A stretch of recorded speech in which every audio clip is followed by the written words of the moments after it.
So let me introduce myself. My name is Steve Robinson, and I'm the regional, or actually I'm the area director for Constant Contact in the Midwest US and in Canada. And what I do for Constant Contact is two things. One is education, and the other is training. And what we're all about today is education. How to use email marketing, how to use social media marketing as a tool to help you promote your business or your organization. We have a workbook, and as we go through the session, I'm going to ask you to fill out different sections of the workbook. The goal is that when you leave here, when you're done, this workbook will help you. You will have either an email campaign or a social media campaign that you will be completely ready to go back to your office, to your organization, and execute. So make sure when you drop in your card, you get one of the workbooks. Don't worry, you don't need it right at the beginning, so as Carrie comes around the room, you can actually get one of those workbooks. Questions. As we go through, if you have questions, ask me. If we get so many questions that we're not going to finish, I'll start to limit them. It's not because I don't like you, it's just I want to make sure we finish the session. So if you have a question, just raise your hand and I'll give to you as quickly as I can. All right? Everybody ready to get started? All right. So one of the things that people always say is, oh, it's Constant Contact making a presentation. You are going to do a sales pitch, right? I'm really not. I'm going to take about 10 seconds to tell you what products we have. I hope you'll use them. I hope they benefit your business. If they don't, or you want to use one of our competitors, that's okay. What I want to talk to you about is how to use the tools, not how to use our product specifically. How many people know we have an email marketing product? Right, that's what most people know us for. We have all these other things that are up on the screen as well. A social campaigns product, an event marketing product, online survey.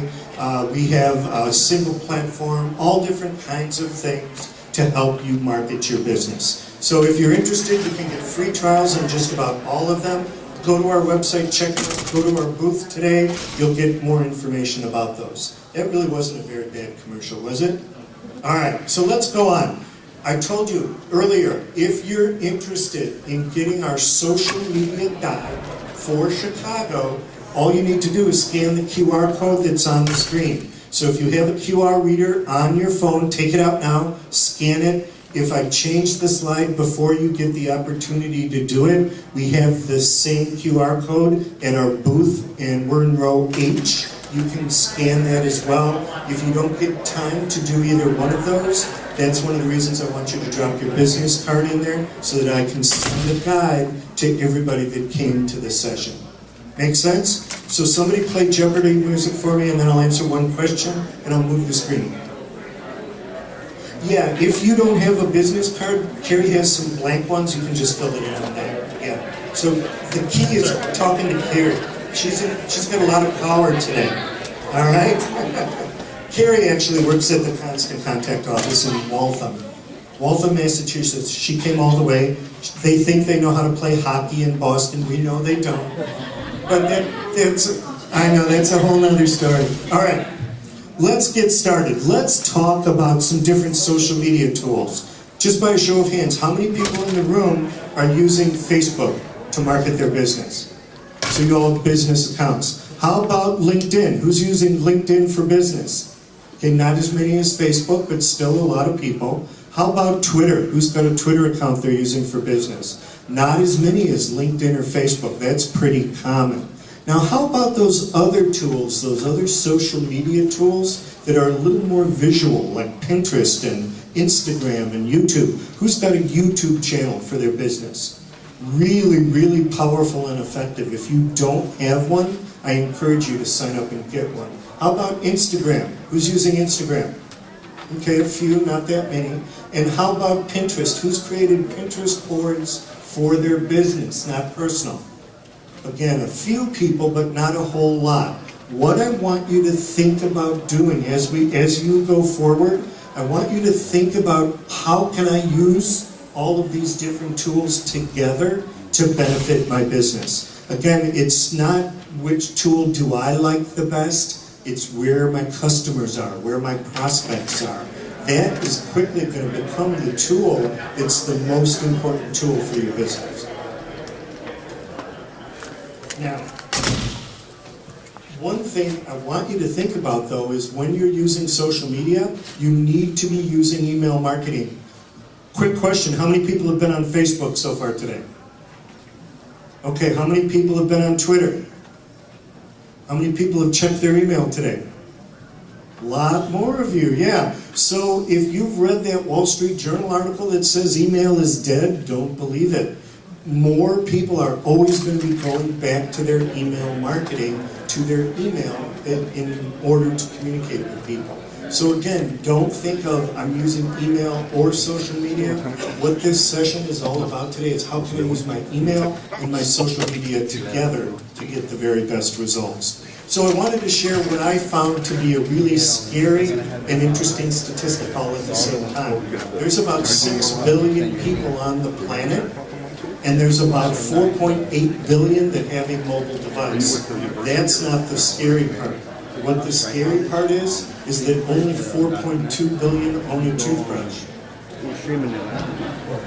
So again, what I'm trying to illustrate here is not that we have a lot of people with poor oral hygiene, is that you need to be able to communicate with people via social media, via email, on a mobile device. As we're going through this session this morning, we're going to talk about how mobile friendly is really, really important when you're talking email and social media. So always keep that statistic in mind in the back of your mind. Now, 38% of people in a recent survey said that they check their email almost exclusively on a mobile phone, a cell phone.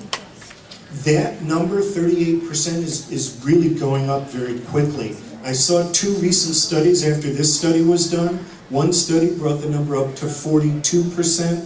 The other study brought the number up to 48%. So whether you're talking about 4 out of 10 or 5 out of 10, that number, almost half the people are looking at your email marketing or your email campaigns. They're looking at them on a mobile device. Make sure that your templates you're using are mobile friendly so that when they look at that on their cell phone, they still get the message, they still get the branding, the touch that you need to be successful. Now, the more and more that marketing is dependent on the internet and online tools, the more that marketing has changed from the more traditional way that people used to market their business. The old traditional marketing sales funnel is what I have up on the screen right now. People generally spent a lot of time reaching out and trying to find people that would potentially be customers for their business. They would spend a little bit of time converting those prospects into customers, and once somebody became a customer, they spent little to no time marketing that person.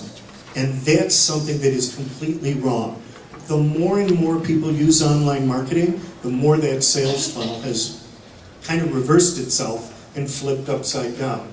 People still do spend time trying to find people that are prospective customers for their business. And they spend a little bit of time converting that person from a prospect to a customer. But where marketing has really changed is now people are spending a whole lot more time marketing to their existing customers. Why? Shout it out. What do you think? More cost effective. More what? Cost effective.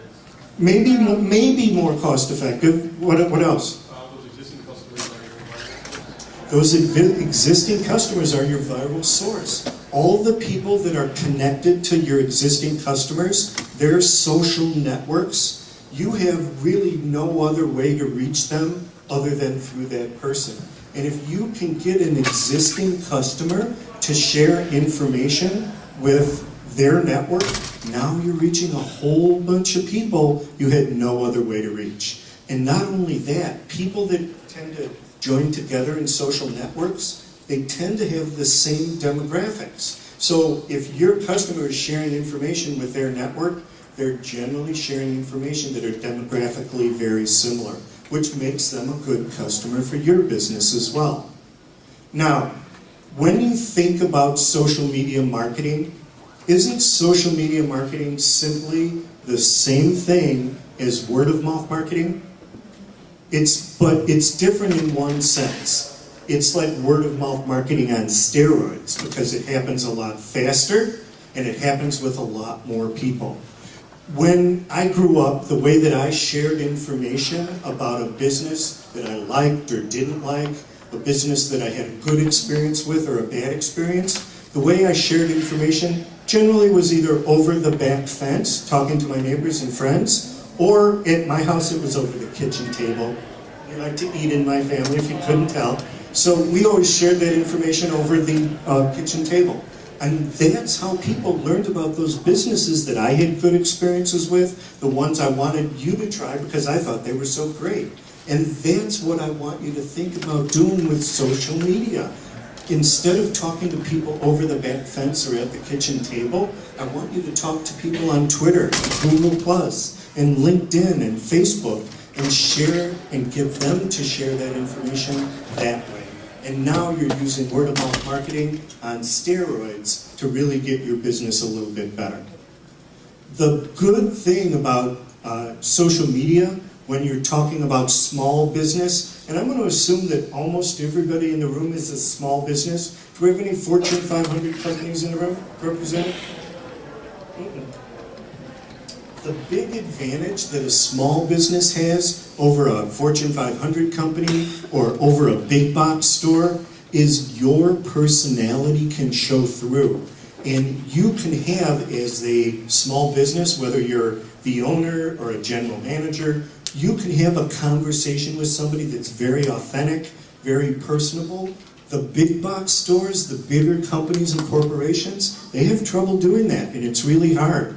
What I want you to do as a small business is take advantage of that familiarity and really be sure you're sharing that personal touch, because that's what's going to make people want to share your information with people they're connected to in their network. Now, is it good enough to send out an email campaign that just looks good and is branded towards your business? Is that good enough? It's really not. It's kind of a basic. It's something you really need to do. It's very, very important, but it's not the only thing I want you to do.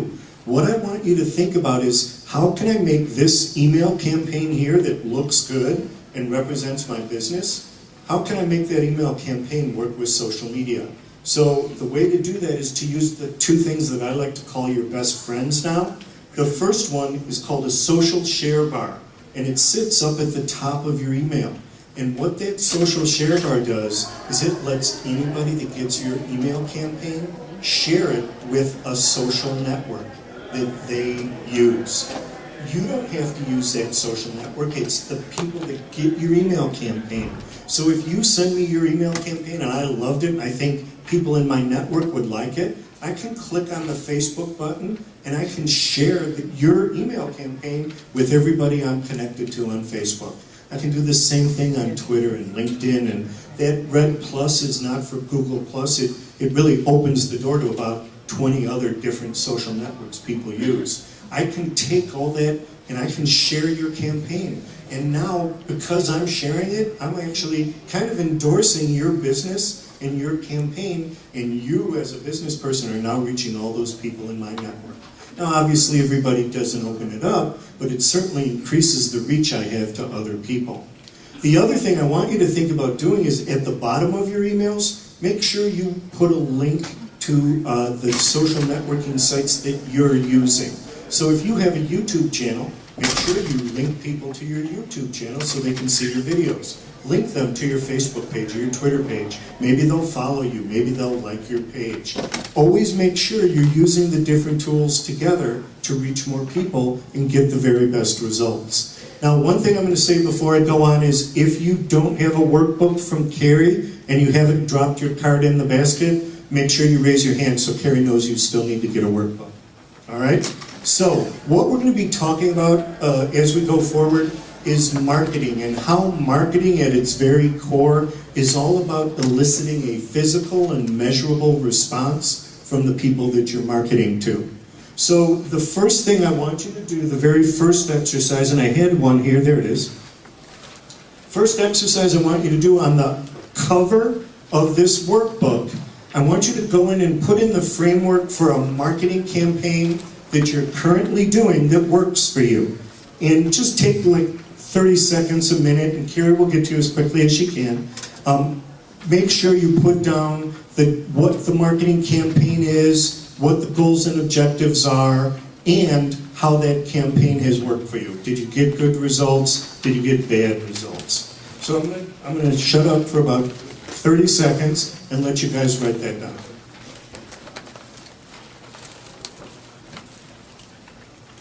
Remember, the idea of this workbook is that at the end of the session, you're going to have everything you need to go out and create a new campaign, whether it's for email or social media.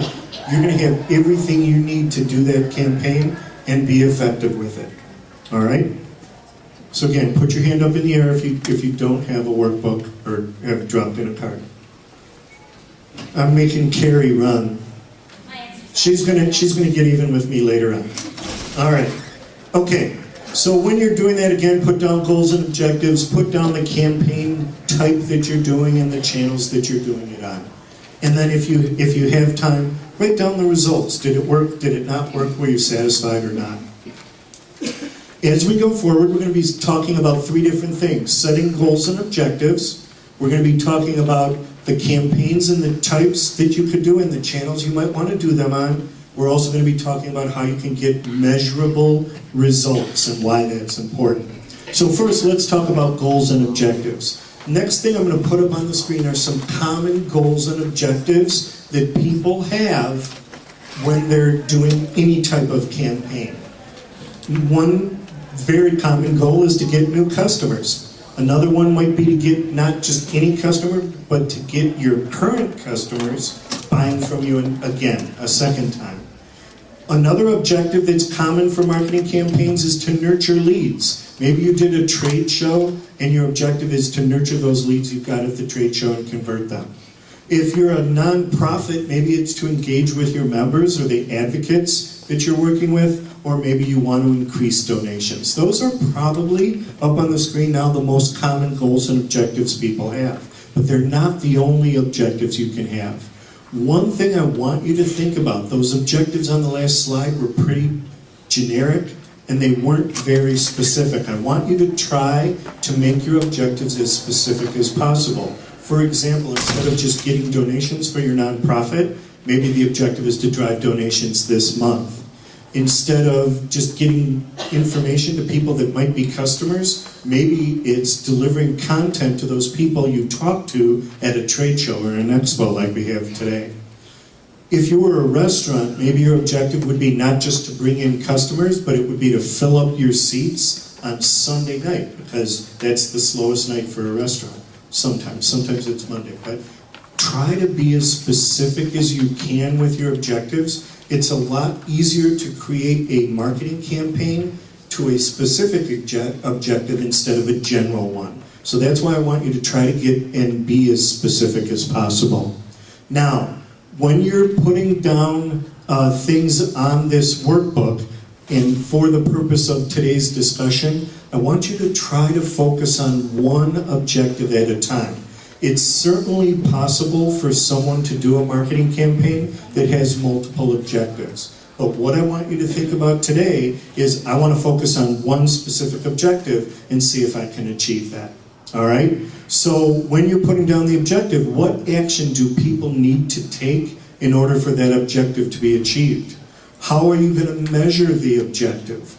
All right? So in the second box that's on the front of your workbook, what I want you to do is write down an objective for a new marketing campaign that you would like to do.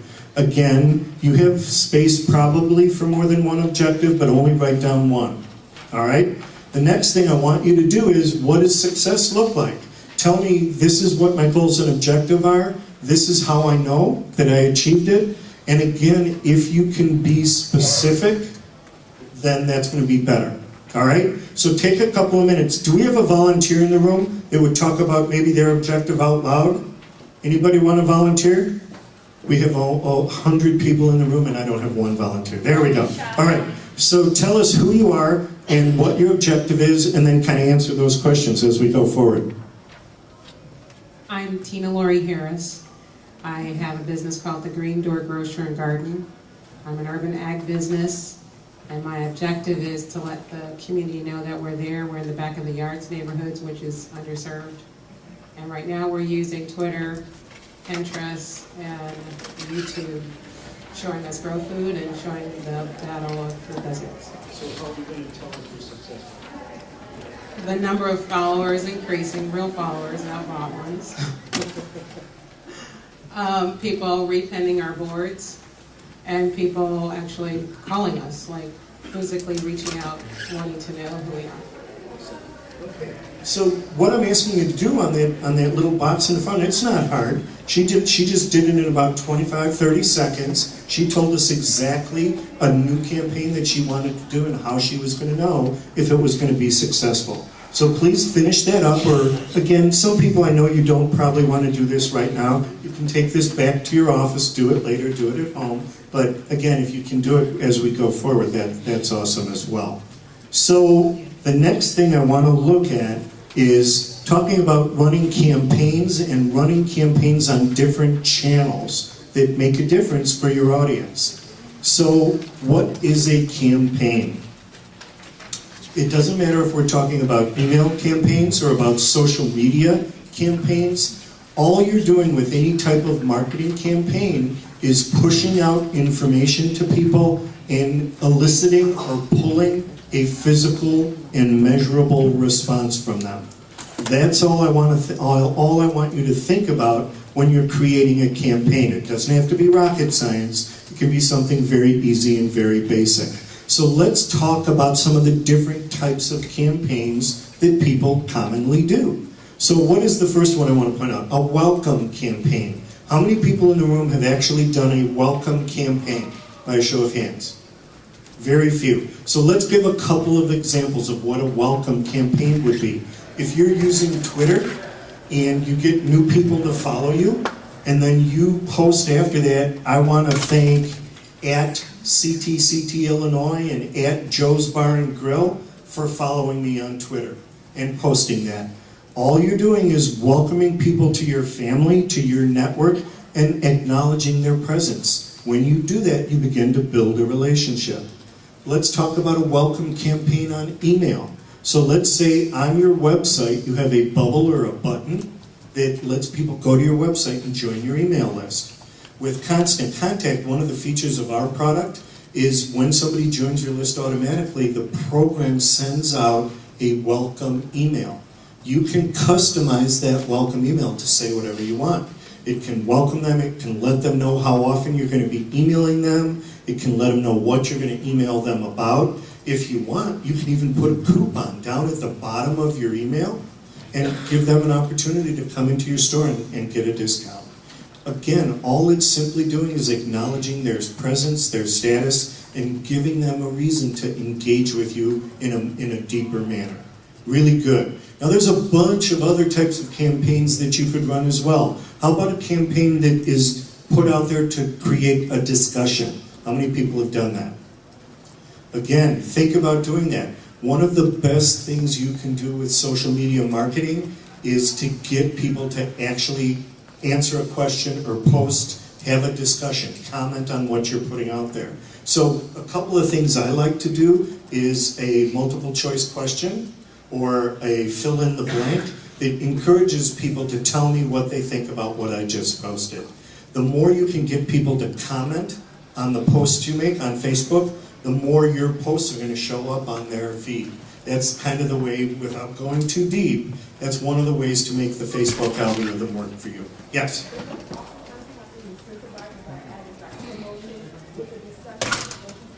Well, I bet everybody didn't hear it. Her question was, don't you have to incentivize people to participate in a discussion? I don't think you do. I mean, it never hurts to give them an incentive to participate, but if you do that every time, it's going to either be really costly or really time-consuming. What I want you to think about is, what content can I put up there that people are going to want to respond to? And we'll go into this a little bit deeper later on, but it doesn't always have to be about business. You want to make sure business is in there somewhere, but not necessarily on every post. And I'll go into that much deeper as we go forward. There's other types, offers and promotion. Who's done a post or a campaign that was an offer or a promotion? I'm expecting to see a lot of hands here. Social media, email marketing, you always want to do campaigns that are promoting something, giving coupons, putting something down at the bottom that gives people a reason to engage with you. Okay, so what other types of campaigns could we do? Nonprofits, you probably do fundraising. Do we have any nonprofits in the room? And I mean by design, not because we're not making any money. All right, have you ever done a fundraising campaign via email or social media?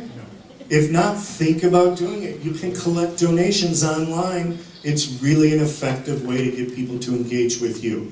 Event invites and updates, I do that personally all the time because I do educational programs all over. I send out emails, I do posts solely for the purpose of letting people know I have this event coming up and here's how you sign up and register. Building your network. Anybody ever send out an email campaign that said, follow me on Twitter or like my Facebook page? If not, why not? Use the two tools together. Many times people on your email list would rather engage with you on a social media site. Give them the opportunity to do that. Build your network. And then, of course, there's information sharing. Who's done that? Information sharing posts let people know you're the expert. There is nothing that you can share on email or social media that gives away the farm so much that people don't need your products or services. What I want you to do, provide enough information where people know this guy knows what he's talking about, I need to engage with him more. That's one of the things I want to be sure that you do when you're using email and social media. So those are all different campaigns. Now, most common question I probably get, what am I supposed to write about? I mean, I get it, I'm supposed to be on social media, I'm supposed to do email newsletters, what do I talk about? Well, remember, I want you to share your expert advice, so what do you know that other people don't? How many people in the room are experts at what they do? Just by a show of hands. Why is everybody's hand not up in the air? Do you guys know more about your business than somebody following you on Twitter? Do you know more than the guy that liked your Facebook page? Yes, you do. Don't sell yourself short. You can do this. Share your expert advice, your expert opinion. Give people a reason to engage with you because you know what you're talking about. All right? Another thing, because you're an expert, you're a professional in the industry, what do you have access to that they don't? So you probably get trade journals, you probably go to websites that are specific to your industry, give you that expert knowledge, give them that information as well. Share that learning that you learned so that, again, they'll see you, they want to engage with you and do business with you. Let's talk for a second about original versus shared content. All right? How much of the content that you post, let's talk social media, how much of that has to be your own original content and how much can be shared? What do you think? 50-50? Why? Wait, let me come over there so everybody can hear you. Yes. We as community building. Okay. So if I'm putting out stuff there that shows I know what I'm talking about. At the same time, I'm also pulling in information from other places to get people to go out there and they investigate that stuff. To me, can talk about what I'm doing in that space. So it's kind of a slow motion experience. Right. So 50-50. Does everybody agree with that? Your content should be 50-50? Come on, I know everybody doesn't agree with that. Anybody have a differing thought? Who thinks it should be different? Okay. Tell us why and what the percentage should be. I think it could be closer to maybe 75-25, original 25, because there's so much stuff out there, and really it's kind of like a community of knowledge and information where if you have an interesting or relevant comment or a point to make about someone else's shared information, that could be just as valuable as creating an entirely new piece of content for yourself. And what's the other benefit that you get if you share someone else's content? Well, you've got the networking aspect. Networking aspect. So if you post something and I like it so much I want to share it, How else is that going to benefit you? Why did we just get louder here? That's really weird. All right, maybe I was too close to another microphone. Oh, the monitor? Okay. All right, so the other thing I want you to think about with that, if I share your post, what are you most likely to do next time you see something I post that you think is beneficial? Share my post, right? So now I'm reaching a lot more people, aren't I? So 50-50, 75-20, anybody think something different? Tell us what and why. Wait for the microphone. Why not share 100% of somebody else's content? You're not a curator of content. You're not really liable for what you say. You're sharing information that's quoted by somebody else as information, but it still makes you the expert because you found the right content.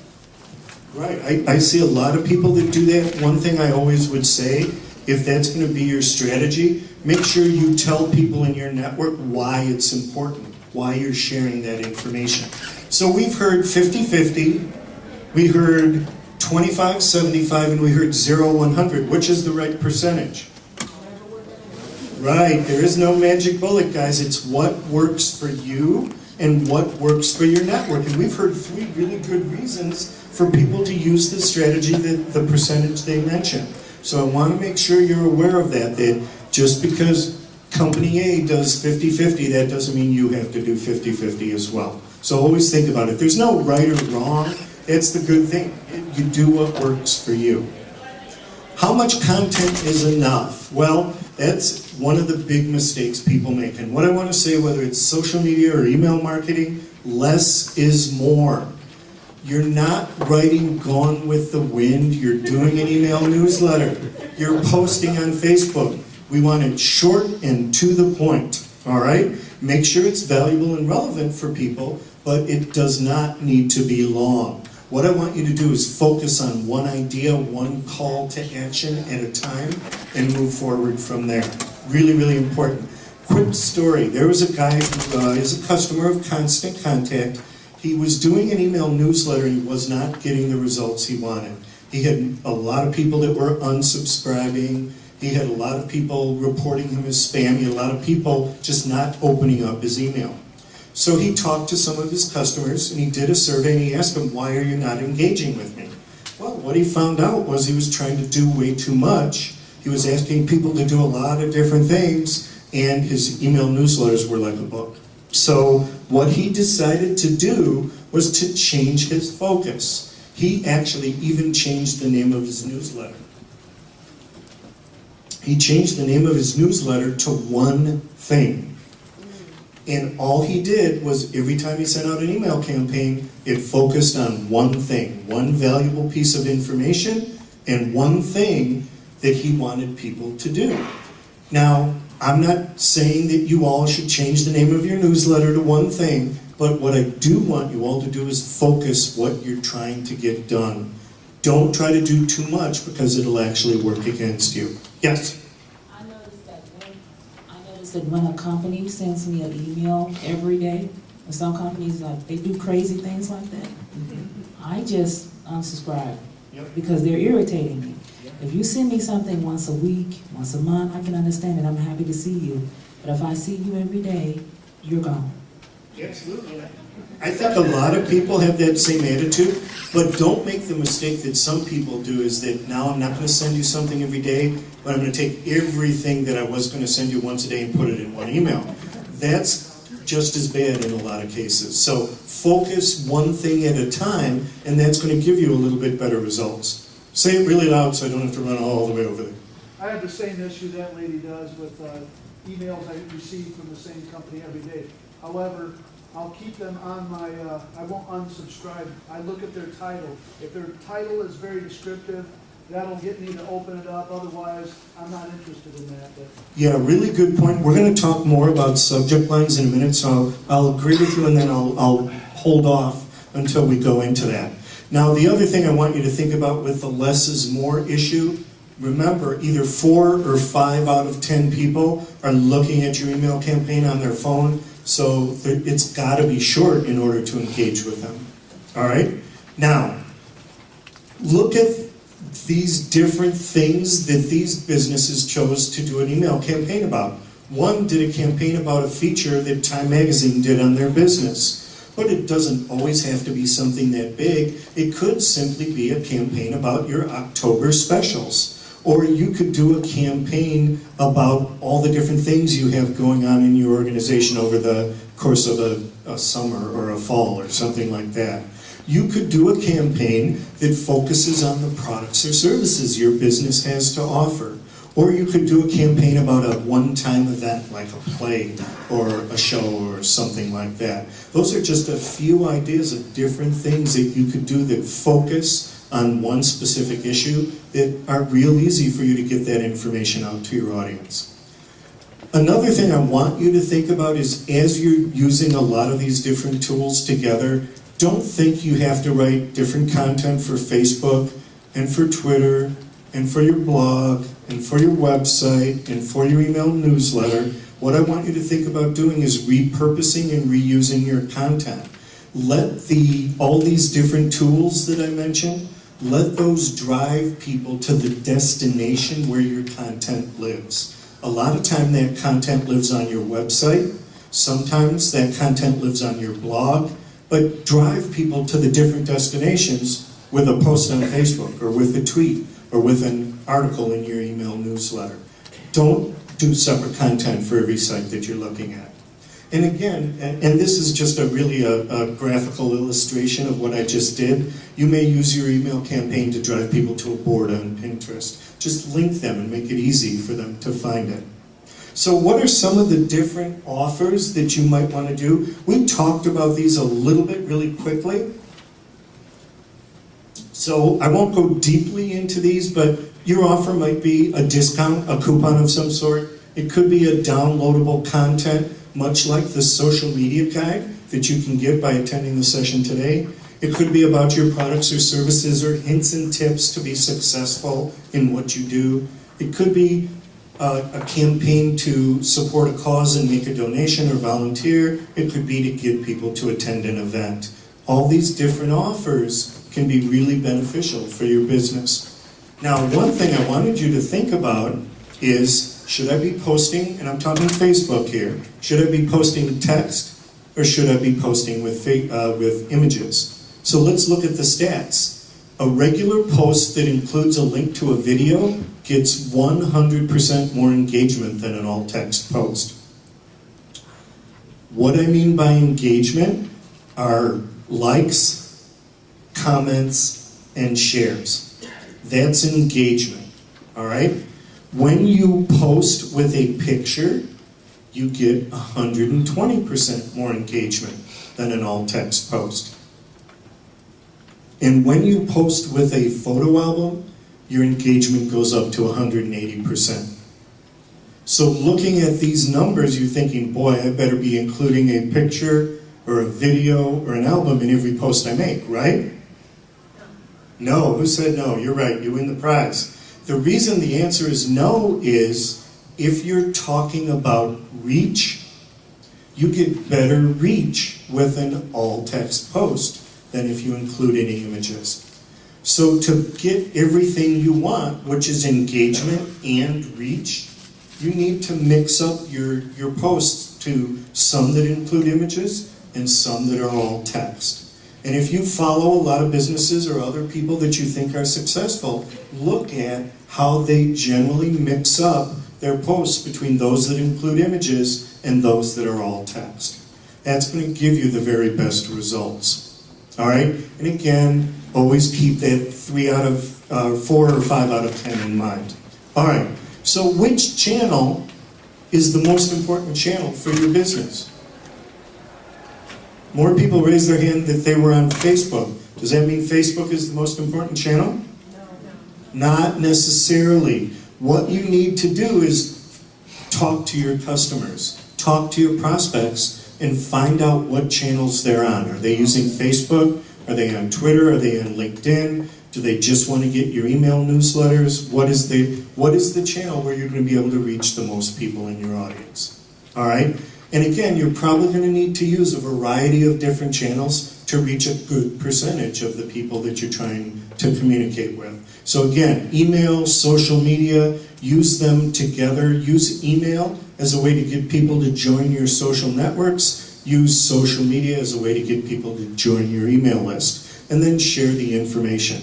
All right, so I want you to go to your workbook again. I want you to open it up and go to the inside on page 2. And on page 2, what I want you to do is select 1 or 2 campaign types that you would like to do. All right, that's at the very top. Then in the middle, I want you to think about the content.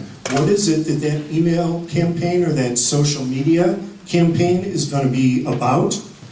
And then the third thing I want you to do is put down which offers you're going to make, if any. And on the top of page 3, I want you to check off what channel you will be using in order to make this campaign work. So I'm going to give you guys 2 or 3 minutes to do it, and I want somebody to volunteer and talk us through what they're going to do. So who's going to volunteer?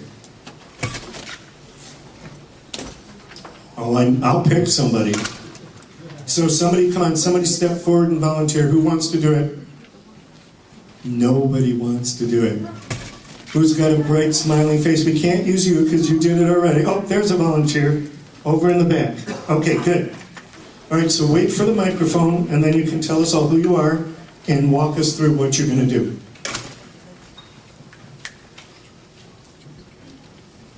Hi, my name's Rena.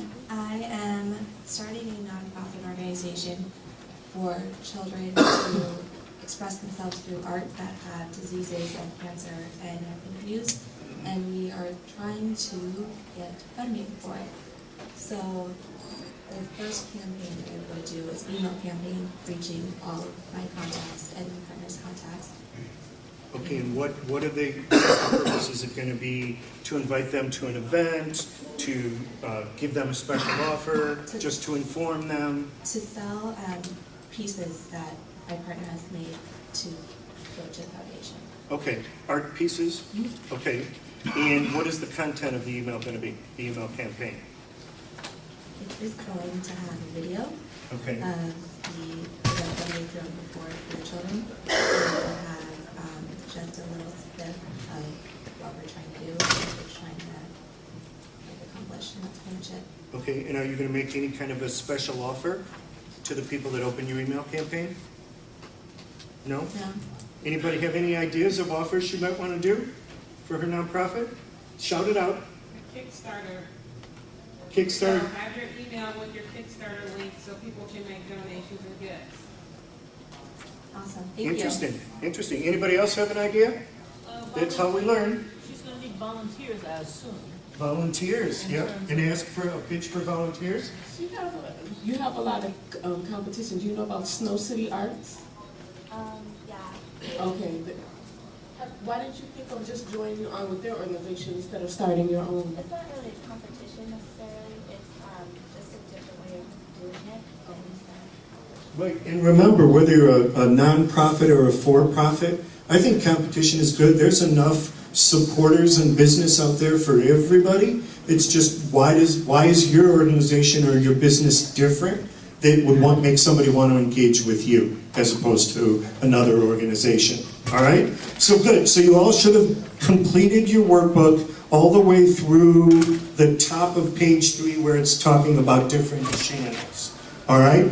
So let's talk about how do we get people to engage with us when we send them an email campaign. So there's 3 little words that kind of rule your world when you're using email to market your business. Those words are now, later, and never. What your objective is to be in the now category, all right? Because if you're in the later category, well, what I do with those laters, I kind of open them up but don't have time to look at them, so I minimize it, put it down in my taskbar, and then at the end of the day, when I go to shut down, I kind of close those all out as I go, and I don't do anything with them. The never category means that people are just going to either ignore that email or delete it. So really the only way your email marketing is going to be effective is if you can get people to put you in that now category and open up your email right away. How do you do that? Well, First off, 60% of people are going to look at the from line, and that's how they're going to decide if they will open up your email or not. So the biggest tip for a from line, brand yourself in the from line. Don't say the email is from Chef Steve. He could work at a restaurant anywhere in the city. But if you put down Steve's Steakhouse, you know exactly what restaurant it is. So always brand yourself in the from line. Okay, the next thing that's important in getting, now we're going to 12:30.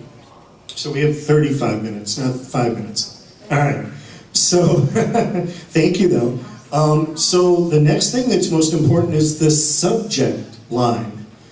30% of people look at the subject line, and that's how they decide if they're going to open up your email or not.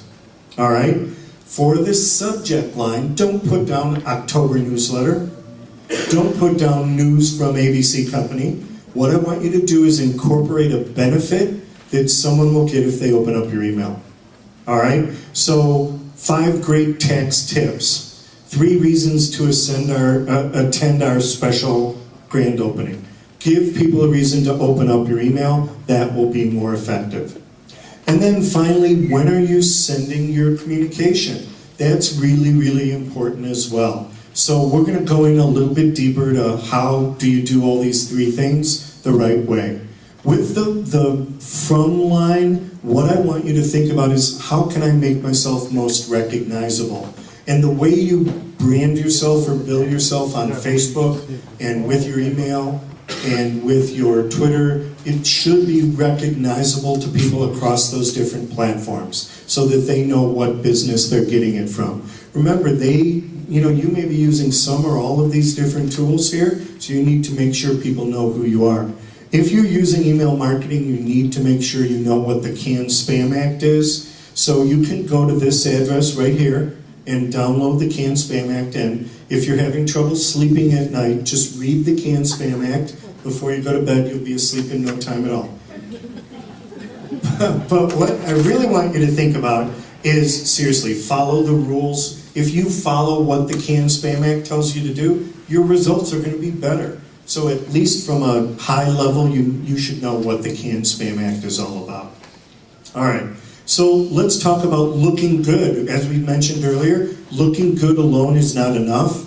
You need to make sure that you not only look good, but that you're mobile friendly. All these templates I'm putting up here right now are mobile friendly templates. Notice they're 1 column wide. Notice that they have a big, large image up at the top. And notice that with one exception where it's in the middle, the call to action is up at the top as well. So when people look on their phone, they need to see who you are. Your branding needs to be very prominent. They usually want to see a big image, and your call to action should be pretty high up so they don't have to scroll way down on their phone into that email in order to see what it's all about. So take those things into account, and hopefully these all look good too and represent your business well. So for the subject line, I want you to think about the rule of 2s. People will take 2 seconds to read the first 2 words of your subject line, and then they will decide whether they're going to open up your email today or they're going to put it in that later pile and open it up sometime in the future. All right? So always be really straightforward, incorporate that benefit, and get people's attention right away. Let me give you some examples of how you can do that. $5 free to be naughty or nice. Gets your attention right away, $5 free. Low cost plus high value equals good news. Again, the words low cost capturing your attention right away. Daily alert, bunnies are evil. All right, that's a t-shirt company, so give us a little credit. But again, the daily alert gives it some importance, makes people want to read it. $5 for your thoughts if you're trying to get people to complete a survey, or an exclusive look at life on the red carpet. All of these are really good emails that get people to engage with you right away. But wouldn't something like low cost of $5 automatically go into the spam filter? No. The things that are going to go into a spam filter, You know, there's nothing that's 100% perfect, but the things that spammers do all the time, words like free, guarantee, credit card, those are the things that get into spam filters. Having most of your email be an image as opposed to text and images. So yeah, something like that should not get you kicked in right away into a spam filter. All right? So for the next exercise, what I want you to do is on the middle part of page 3, I want you to write down a subject line that will get people's attention and use the principle of 2s. So who wants to tell us what their new subject line is going to be? Who's going to volunteer? Or do I have to pick on somebody? I'm going to pick on somebody in the middle here. How about you? Do you have an idea? Tell us who you are, what your business is, and what your subject line could be. Okay, my name is Catherine Clark. I am starting an accounting services firm. And what did I put it?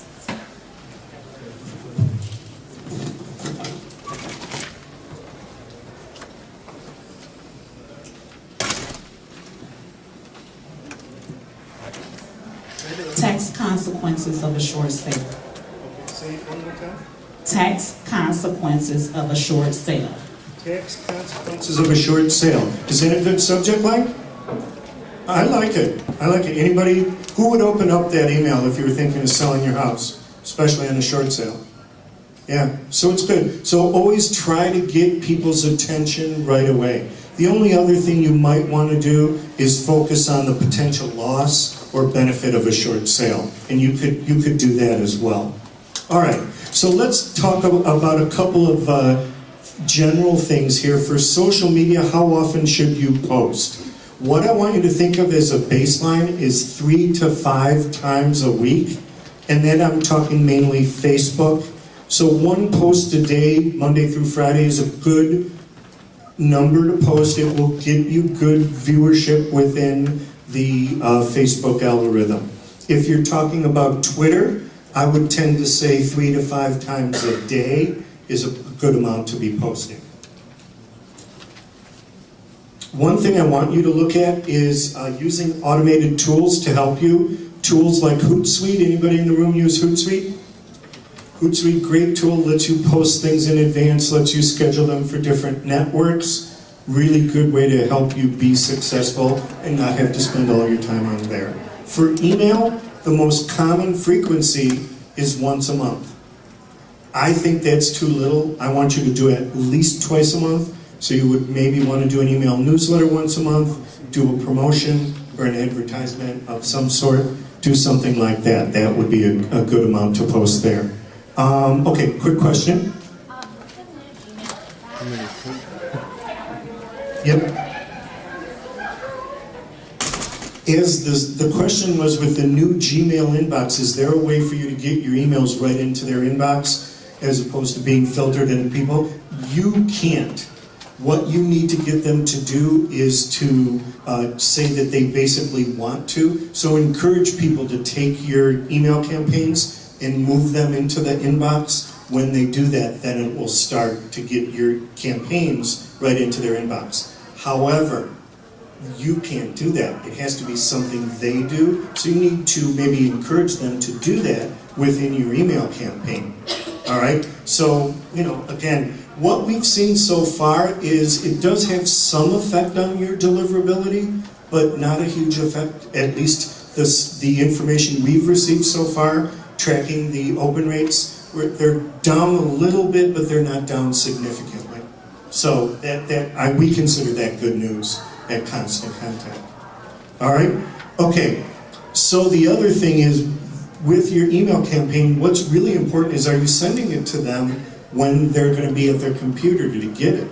That's really important. So let's look at how to find the best day and time for your email campaigns. What I want you to do is take your list and divide it into 3 groups. I want you to pick 3 different days during the week, and then I want you to send your email campaign and go and look at your report. When do you get the most opens? When do you get the most forwards? When do you get the most click-throughs? That helps you to determine which day is the best day for you to send out your email campaign. When you're done with that, what I want you to do is find the best time during that day in order to get people to open up your email. So you take the same 3 groups, you pick 3 different times during the day, and then you send the email out and see when you get the most opens, the most forwards, and the most click-throughs. That's really, really important. All right? One thing I want you to think about, don't just be romanced by the highest open rate. So a lot of people do that, and then they say, well, I got more people, a higher percentage, to open up Tuesday at 10 a.m., that's the best time for me. But maybe when you send your email Wednesday at 1 p.m., you get more people that actually do what you want them to do, redeeming your coupons or downloading a white paper or whatever. So think about, is it better to send it when I get the best results or the highest open rates? And you're the only one that can decide that, but always make sure you take that into account. A couple of general tips as we close up here. 67% of people are not going to see your images by default. All right? So what that means is text links are going to get more click-throughs than a link that's an image. So make sure if you're trying to get somebody to register, not only is there a button that says register, but you have a text link that says that as well. Place your logo in the upper left or the center of your email. Heat map studies show that's where people's eyes go first. And always include your company name in text as well as having it as part of your logo, because again, a lot of times the images are blocked. Really, really important. Okay, other things. The key action should be above the scroll. In the print world, you heard you want things above the fold.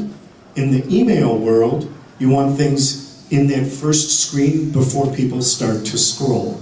That's where your most important real estate is.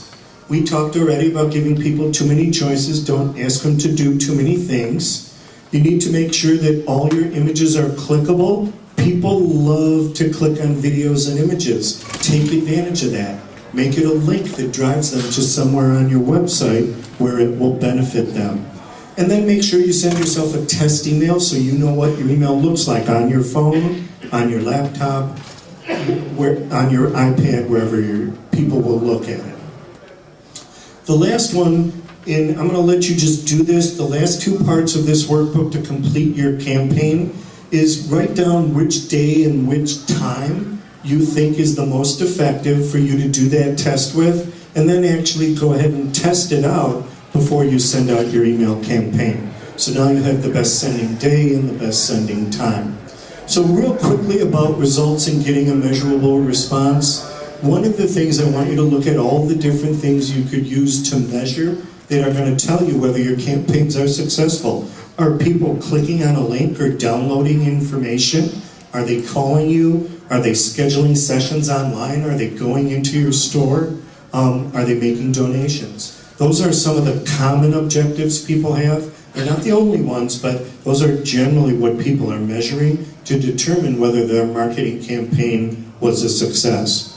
Some tools. Email marketing is really good from a results perspective because it's measurable. You have reports that show you people clicking on links, people opening up your emails and things like that.